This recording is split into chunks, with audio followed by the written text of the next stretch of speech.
بحیثیت غیر مسلم میرے لیے شرم کا مقام ہے. سر آپ دیکھیں رمضان شریف کا مقدس مہینہ، رمضان شریف کا انتہائی مقدس مہینہ جس میں کہتے ہیں کہ شیطان بند ہو جاتا ہے، مگر کیا پاکستان میں تو شیطان کھلم کھلا گھوم رہا ہے.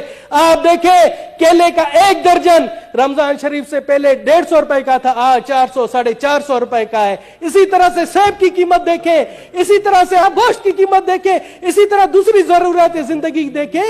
سر مجھے شرم آ رہی ہے کہ یہ کس طرح کے لوگ ہیں کہ اس مقدس مہینے میں اپنے مسلم بھائیوں کا خون چوس رہے ہیں. سر میں غیر مسلم ہوں، مجھے بھی شرم آ رہی ہے. سر میں آپ کو بتا دوں، یہاں پر میرے دوست ہیں مجھے کہتے ہیں کہ دنیش کمار کلمہ پڑھ لو مسلمان ہو جاؤ. تو یہ عمل دے کر دنیش کمار کلمہ پڑھے گا؟ پہلے آپ ان شیطانوں کو جو ذخیرہ اندوز ہے، جو منافع خور ہے، ان کو تو مسلمان بنائے، پھر دنیش کمار کے اوپر آ کر تبلیغ کر.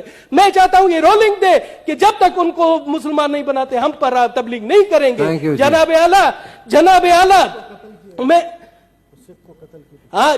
اعلیٰ میں آتا ہوں ابھی کہ ہمارے کل خیبر پختونخوا میں جس طرح سے مجھے یاد دلایا، خیبر پختونخوا میں دیال سنگھ کو قتل کر دیا گیا. اس کا قصور کیا تھا؟